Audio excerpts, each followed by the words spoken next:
నమస్తే. Welcome to our channel. నేను మీ పద్మావతి.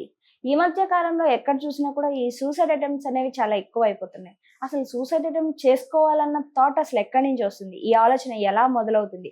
దీని గురించి మనకి పూర్తి వివరంతో చెప్పడానికి motivational speaker and life coach Vijay judge coach గారు ఉన్నారు. మరి ఆయనతో మాట్లాడి పూర్తి వివరాలు తెలుసుకుందాం. మీరు కూడా చూసేయండి. నమస్కారం సార్. సార్, యాక్చువల్‌గా ఈ మధ్య కాలంలో చిన్న పిల్లలు మేబీ వాళ్ళకి ఒక 14 ఇయర్స్ 13 ఇయర్స్ నుంచే మొదలు పెడుతున్నారు.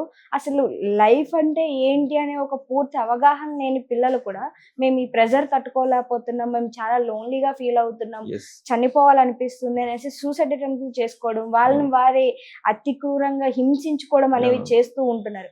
అసలు ఇలా జరగడానికి కారణం ఏంటంటారు? అసలు పిల్లల మైండ్ సెట్ ఎందుకు ఇలా మారుతుంది? ఫస్ట్ థింగ్ ఏంటంటే ఫస్ట్ పేరెంట్స్ పిల్లలకు టైం ఇవ్వట్లేదు. వాళ్ళకు ఒక ప్రైవసీ అనే ఒక స్పెషల్ రూమ్ ని ఇస్తున్నారు. అసలు పిల్లలతో కేటాయించట్లేదు టైం. ఇక్కడ ఉండడం వల్ల ఏంటంటే వాళ్ళు మొబైల్ కి ఎక్కువ అడిక్షన్ అయిపోతున్నారు. ఇప్పుడు మొబైల్లో చూస్తే మనకు చూడడానికి కూడా చాలా థింగ్స్ ఉంటాయి. అయితే పిల్లలకి ఏంటంటే వాళ్ళకి మెచ్యూరిటీ ఉండదు. ఇది చూడాలి ఇది చూడద్దు అనేది ఉండదు అన్నట్టు. పిల్లల మైండ్ అనేది ఏంటంటే ఎంటీ స్పేస్ ఉంటుంది. ఏదైతే చూసారో అది చేయాలనిపిస్తుంది పిల్లలకి. క్యూరియాసిటీ ఎక్కువ ఉంటుంది పిల్లలకి. ఫర్ ఎగ్జాంపుల్ పిల్లల ముందు ఒక ఫాదర్ కానీ మదర్ కానీ ఏదైనా ఇట్లా చేతిలో పట్టుకుని సంథింగ్ వెళ్ళండి ఇంట్లోకి, నాన్న ఏదో పట్టుకొచ్చాడని క్యూరియాసిటీ పెరుగుతుంది. అవునా కదా, నా కోసం ఏదో తెచ్చాడు కాకపోతే తర్వాత ఇస్తాడని. అదే నార్మల్గా వెళ్ళండి వెళ్ళదు. ఎందుకంటే పిల్లలకి ఆ క్యూరియాసిటీ చాలా ఎక్కువ ఉంటుంది అన్నట్టు. ఇప్పుడు ఇంటర్నెట్ చూసుకుందాం, మనం యూట్యూబే చూడండి, మనకు చాలా థింగ్స్ ఉన్నాయి అసలు చూడకూడని చూస్తున్నాం. యాజ్ ఏ పేరెంట్ అసలు పిల్లలు ఏం చేస్తున్నారు అనేది ఒకటి ఉండాలి. ఇదివరకు అంటే చూడండి ఒక 20 ఇయర్స్ 30 ఇయర్స్ బ్యాక్ అయితే ఒకటే రూమ్ లో అందరూ ఉండేవాళ్ళు. చదువుకునే వాళ్ళు ఒక సైడ్, అమ్మ ఒక పని చేసేది, నాన్న ఒక దగ్గర టీవీ చూస్తుండేది. ఇప్పుడు ఏంటంటే వాళ్ళకి ప్రైవసీ అనే ఒక సపరేట్ రూమ్స్ ఇస్తున్నారు. అందులో డోర్స్ పెట్టుకుని వాళ్ళు ఏం చేస్తున్నారు అనేది ఎవరు పట్టించుకోవట్లేదు. ఇప్పుడు ఎస్పెషల్లీ చెప్పాలంటే కొన్ని గేమ్స్ ఎలా ఉన్నాయంటే, ఫర్ ఎగ్జాంపుల్ తీసుకుంటే బ్లూ వేల్ గేమ్ ఉంటది. స్టార్టింగ్ స్టేజ్ లో 50 వరకు ఉంటాయి అలా స్టెప్స్. అదంతా క్రుయాలిటీతోనే స్టార్ట్ అవుతుంది. ఫస్ట్ స్టెప్ ఏంటంటే ఒక 2-3 స్టెప్స్ చెప్తాను. ఫస్ట్ స్టెప్ ఏంటంటే మిడ్‌నైట్ 12 o'clock లేసి స్కేరీ మూవీస్ చూడాలని చెప్తారు అందులో. ఓకే. అది చూడడం వల్ల వాళ్ళకి ఎలాంటి ఫీలింగ్స్ వస్తాయి? ఫస్ట్ థింగ్ వాళ్ళకి ఒక తెలియని భయం కలుగుతుంది. భయం ఎప్పుడు సౌండ్స్ స్టార్ట్ అవుతుంది. అన్ఎక్స్పెక్టెడ్ థింగ్స్ ఏదైనా మనకు విజువలైజ్ అయినప్పుడు స్టార్ట్ అయిపోతుంది. సో అది స్టార్ట్ అయ్యి అలా గ్రాడ్యువల్ ఏంటంటే ఇంకొన్ని కొట్టడం కానీ, వెహికల్ ని స్పీడ్ గా నడపడం, ఇలా ట్రావెల్ చేస్తూ లాస్ట్కి ఏమంటాడంటే ఆ గేమ్ లో ఇవన్నీ అనుభవించారు కదా, మీకు మైండ్ పీస్ఫుల్ కావాలంటే మీరు చచ్చిపోండి అని చెప్తారు అన్నట్టు. అసలు ఆ గేమ్ స్టార్ట్ చేసినోడు ఎవడు అసలు? గేమ్స్ ఎలా వస్తాయంటే చూడండి, మీకు రాక్షస్ మూవీ ఒకటి చూసారు. అవును. ఎప్పుడైతే ఎవరికైతే ఒక ఇన్ఫీరియారిటీ కాంప్లెక్స్ ఉన్నారో వాళ్ళ ముందు నవ్వడం కానీ, వాళ్ళ ముందు కొంచెం యాక్టివ్గా ఉన్నా కూడా వాళ్ళకి తట్టుకోలేరు. వాళ్ళు ఆ టైంలో ఎలా ఫీల్ అవుతారంటే నాలానే వీళ్ళని కూడా సఫర్ చేయాలి. మీరు రాక్షస్ మూవీ బెల్లంకొండ సురేష్ సంథింగ్ ఉంటుంది కదా, అందులో అతను ఏంది అందవికారంగా ఉంటాడు. తను ఒక అమ్మాయిని లవ్ చేస్తాడు, ఆ అమ్మాయి రిజెక్ట్ చేస్తుంది. అప్పుడు ఏమనుకుంటాడు, ఏ అమ్మాయి కూడా ఉండద్దు అనే ఒక డిసిషన్కి వస్తాడు. క్రూయల్ గా చంపుతుంటాడు. ఎంత కఠినంగా చంపుతున్నాడు అంటే అంత, ఎందుకంటే తన సంతోషాన్ని పొందుతాడు అన్నట్టు అందులో. సో ఇలాంటి గేమ్స్ తయారు చేసేటోళ్ళు ఏంటంటే సైకోలు మొత్తం. వాళ్ళు ఎదుటి వాళ్ళు సంతోషంగా ఉన్నా, ఎదుటి వాళ్ళు ఎదుగుతున్నా అస్సలు నచ్చదు. ఇప్పుడు మనం ప్రస్తుత సమాజంలో చూసుకున్నా కూడా మన చుట్టే ఉంటారు మన ఎదుగుదలను కింది గుంజే వాళ్ళు. అవునా కదా. సో ఇక్కడ కూడా ఇలాంటి గేమ్స్ ఏంటంటే పిల్లల్ని, ఇప్పుడు రీసెంట్ ఒకటి నాగ్పూర్లో ఒక అమ్మాయి ఉంది 2 days బ్యాకే, చేయకోసుకుంది. ఎందుకు? చనిపోయిన తర్వాత జీవితం ఎలా ఉంటుందో చూసింది ఎక్కడో. మేబీ ఆమె ఆన్లైన్ గేమ్స్ చూడొచ్చు, మేబీ చూసిన ఫ్రెండ్స్ ప్రొవోక్ చేయొచ్చు. చూడండి 17 years అంటే చిన్న వయసు అమ్మాయికి. చేయి కట్ చేసుకునే వెళ్ళిందంటే అమ్మాయికి ఎంత ధైర్యం ఉండాలి? ఒక చిన్న మనకు తెలియకుండా సూది గుచ్చితేనే భరించలేం మనం. అలాంటిది అమ్మాయి చేయి కట్ చేసుకుంది. లక్కీ లేదంటే పేరెంట్స్ చూసారు కాబట్టి హాస్పిటల్కి తీసుకెళ్లారు అమ్మాయిని. అది చూడకుంటే చనిపోయేది కదా. సో ఇలాంటివి ఏంటంటే గేమ్స్ చాలా ఉన్నాయి. ఇంకొకటి చంకింగ్ గేమ్ అని ఉంటుంది. ఆ చంకింగ్ గేమ్ లేదంటే మన గొంతును ఒత్తి పట్టేసి శ్వాస లేకుండా ఎలా ఉంటారు అనేది చేస్తారు అన్నట్టు, ఊపిరి లేకుండా.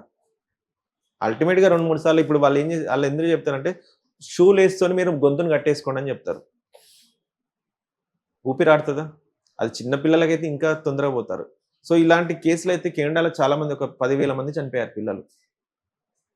మన ఇండియా కూడా ఇలాంటి కొన్ని గేమ్స్ రానియట్లేదు. మన గవర్నమెంట్ కొంచెం స్ట్రిక్ట్ గా తీసుకుంది కాబట్టి. కాకపోతే ఇవి పిల్లలు న్యూస్లలో అలా ఇలా చూసి వాళ్ళు కూడా ట్రై చేస్తారు, ఏదో సంథింగ్ తెలుస్తుందని. ఇంకోటి హ్యూమన్ ఛాలెంజ్ అని, మన దాల్చిన చెక్క ఉంటది కదా, మనకు తెలుసు కారం ఉంటది, అది ఆ ఛాలెంజ్ ఏంటంటే ఒక స్పూన్ తినాలని చెప్తారు అన్నట్టు. పిల్లలకి ఎంత ఇన్ఫ్లమేషన్, మంట స్టార్ట్ అయిపోతుంది, దగ్గు, వామిటింగ్స్, ఇలా బ్లీడింగ్ అవుతుంటది కొందరికి పిల్లలకి, ఎందుకంటే లేత వయసులో ఉంటారు. సో ఇలాంటివి చేయడం వల్ల, ఇంకోటి ఊర్ఫింగ్ అని, ఒకటి కార్ సర్ఫింగ్ అని ఒకటి గేమ్ ఉంటుంది. ఇవన్నీ యూట్యూబ్లలో చూస్తుంటారు పిల్లలు. గేమ్స్ ఆడుతుంటారు. అది మొత్తం ఏందంటే సైకోలుగా మార్చడానికి అన్నట్టు. ఇలా మొత్తం కఠినంగా ఉండి వామిటింగ్ ఇవన్నీ చేసుకున్నాక వాళ్ళు అల్ల ఒక మెసేజ్ ఇస్తారు. ఇవన్నీ ఫ్రీ కావాలంటే మీరు చచ్చిపోండి అని చెప్తారన్నమాట. అలా ప్రొవోక్ చేస్తారు. అంటే ఫస్ట్ నుంచెల్లి వాళ్ళని మెంటల్‌గా ఎలా చేస్తారంటే గ్రాడ్యువల్ ఒక స్లో పాయిజన్ లాగా చిన్న అన్ చిన్నగా ఎక్కిస్తారు బ్రెయిన్‌లోని. అవును. చిన్నగా ఏందంటే ఒక రకమైన బ్రెయిన్‌లో ఏందంటే ఒక డిస్టర్బెన్స్‌ని క్రియేట్ చేస్తారు. ఇప్పుడు హ్మ్. 'బ్లూ వేల్' గేమ్‌లో ఎలా అయితే నువ్వు స్కేరీ మూవీ చూడు అన్నప్పుడు ఆ పిల్లలకి తెలియని భయం అయితది కదా!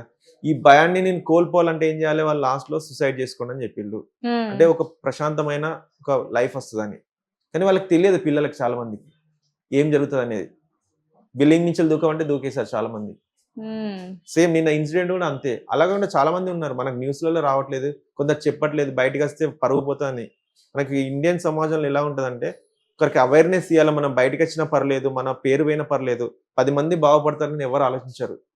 బయటికొచ్చి తెలిస్తే పరువు పోతదేమో అనే ఆలోచనతోనేందంటే, మిగతా వాళ్ళకి అవేర్‌నెస్ దొరకట్లేదు. ఇలా చాలా గేమ్స్ ఉన్నాయి. మేబీ పిల్లలు చూసైనా చేస్తారు. హ్మ్. లేకుంటే ఎవరన్నా చూసిన వాళ్ళ ఫ్రెండ్స్ గూడా ప్రొవోక్ చేయడం వల్ల ఇది జరుగుతది. ఇవన్నిటికి బేసిక్ రీజన్ ఎక్కడ? పేరెంట్స్ పట్టించుకోకపోవడం. ఈ రోజులల్లో పేరెంట్స్ ఏం చేస్తున్నారు? మేట్స్ మీద వదిలేసి ఎళ్తున్నారు. హ్మ్. రీసెంట్‌లీ ఒక సంఘటన జరిగింది హైదరాబాద్‌లో. మన అమీర్‌పేట్ చౌరస్తాలో ఒక తెలిసిన వాళ్ళు ఒక పాపని చూసారన్నట్టు. చిన్న 6 మంత్స్ కిడ్ తను. హ్మ్. వాళ్ళు చాలా దగ్గర రిలేషన్ అన్నట్టు. ఆ పాప ఎవరో కాదు వాళ్ళ క్లోజ్ ఫ్రెండ్ వాళ్ళ కూతురు. హ్మ్. ఆ మేడ్ ఏం చేస్తుందంటే వీళ్ళిద్దరు ఆఫీస్‌కెళ్ళుడుతోనే ఆమె డైలీ మన బెగ్గింగ్ చేసేటోళ్ళకి అమ్మేస్తుందట.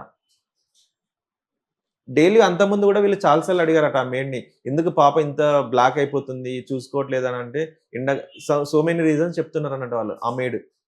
లాస్ట్‌కి ఏదో ఒక రోజు ఒక ట్రాఫిక్ సిగ్నల్ దగ్గర వాళ్ళ క్లోజ్ ఫ్రెండ్ చూసి, "ఇట్లా మీ పాప ఇక్కడ కనపడ్డదని" చెప్తే ఆమెను పోలీస్ వాళ్ళకి ఇన్ఫర్మేషన్ ఇస్తే వాళ్ళ వాళ్ళ స్టైల్‌లో అడిగితే ఆమె అప్పుడు చెప్పిందన్నట్టు. 1 హ్మ్. మంత్ నుంచి ఇట్లా ఒక బెగ్గర్‌కి అమ్మేస్తున్నా నేనని. వాళ్ళొచ్చాక మళ్ళీ ఇంట్లో తీసుకొచ్చి పెడుతుందన్నట్టు. అంటే చూడండి పేరెంట్స్ పిల్లల్ని పట్టించుకోకుంటే వాళ్ళు ఏం చేస్తున్నారు? మేట్స్‌కి ఏముంటది వాళ్ళకు సాలరీ కావాలి. పిల్లల్లాగా ఎందుకు చూసుకుంటారు వాళ్ళు? టైంకి ఫుడ్ పెడతారు. మీ పని మీరు చూసుకోండి అంటారు. ఈ రోజులలో ప్రతి ఇంట్లో ఒక 2, 3 మొబైల్స్ ఉన్నాయి. అవును. ట్యాబ్స్ ఉంటాయి. ల్యాప్‌టాప్స్ ఉంటాయి. వాళ్ళు ఏం చేస్తున్నారో పేరెంట్స్‌గా ఖచ్చితంగా చూడాలి వాళ్ళు. వాళ్ళకంటూ ప్రైవేట్ రూమ్స్ ఎందుకు వాళ్ళకి? చదువుకునే టైంలో మీరు పక్కకు కూర్చోండి.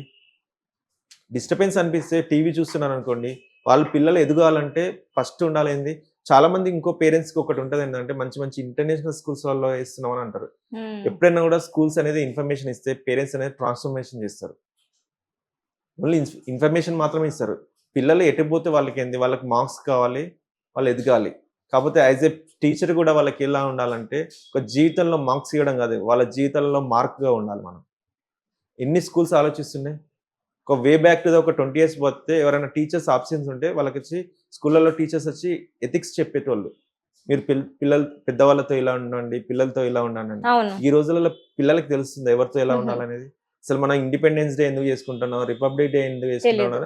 చాలా మంది నేనే రీసెంట్‌లీ కంపెయిన్ చేశాను ఆగస్ట్ 15కి. హ్మ్. 100 పీపుల్‌ని 100 స్టూడెంట్స్‌ని అడిగితే ఒక 10% కూడా కరెక్ట్ చెప్పలేదు. అది వాళ్ళేమన్నారంటే, ఒక ఇండియా మొత్తం సెలబ్రేట్ చేసుకోవడానికి చేసుకునే ఒక ఫెస్టివల్ అని చెప్పారు. అబ్బా! అంటే వాళ్ళందరూ ఏంటంటే surrounded by the international school students మళ్ళా. హ్మ్. నేను అడిగిన ఏరియా మొత్తం స్కూల్స్ ఉన్నాయన్నీ ఇంటర్నేషనల్ స్కూల్స్. అంటే బేసిక్ థింగ్స్ కూడా స్కూల్‌లో చెప్పట్లేదు. ఓన్లీ మార్క్స్, ర్యాంక్స్ అంతే.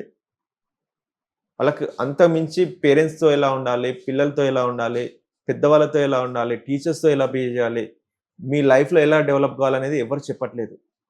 ఇవన్నిటికి రీజన్ ఏంది? పేరెంట్స్. ఫస్ట్ స్టార్ట్ అయ్యేది ఎక్కడ ప్రాబ్లమ్? వాళ్ళకి టైమ్ ఇవ్వాలి. వాళ్ళతో ఒక ఫ్రెండ్‌గా, ఒక టీచర్‌లాగా, ఒక గైడ్‌లా, ఒక ఫిలాసఫర్‌లాగా వాళ్ళకి ప్రతి ఒక్క పాయింట్‌లో ఉన్నారనుకోండి. ఇప్పుడు మనం చూస్తున్న సంఘటనలు కూడా జరిగాయి. చిన్న చిన్న పిల్లల మీద హరాస్మెంట్ జరుగుతున్నాయి. వాళ్ళు హ్మ్. చెప్పుకోలేకపోతున్నారు. ఎందుకంటే పేరెంట్స్ ఫస్ట్ కొడతారు. "నువ్వు అక్కడికెందుకెళ్ళావు నువ్వు" అవునా కదా? ఫస్ట్ ఆల్రెడీ వాళ్ళ పిల్లలు పెయిన్‌తో ఉంటారు. నాన్న ఇలా జరిగిందని చెప్పుడుతోనే ఒక దెబ్బేస్తారు ఫస్ట్. నువ్వు అక్కడికెళ్ళ ఎవరెళ్ళమన్నారని. అలా గాకుండా వాళ్ళని దగ్గర తీసుకొని ఎవరేం చేశారు నిన్ను చెప్పు అది అన్నారనుకోండి. నెక్స్ట్ ఏదైనా సంఘటన జరిగినా కూడా ఫస్ట్ లెవెల్ ఆఫ్ ప్రాబ్లమ్‌లనే చెప్పేస్తారు వాళ్ళు. హ్మ్. అంతే కదా!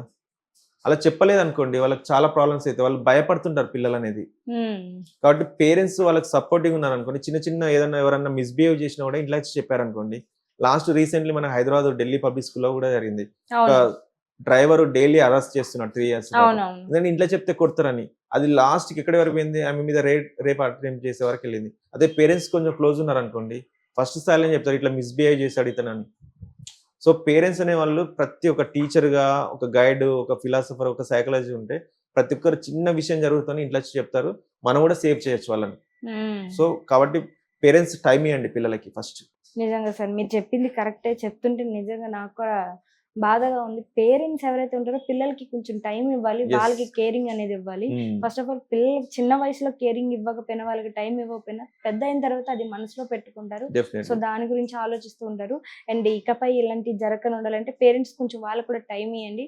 అండ్ ఈ వీడియో మీకు ఎలా అనిపించిందో కామెంట్ సెక్షన్‌లో కామెంట్ చేయండి. ఇలాంటి మరెన్నో వీడియోస్ మీకు ఎప్పటికప్పుడు రావాలి అనుకుంటే ప్లీజ్ సబ్స్క్రైబ్ చేసుకోండి, షేర్ చేయండి, లైక్ చేయండి.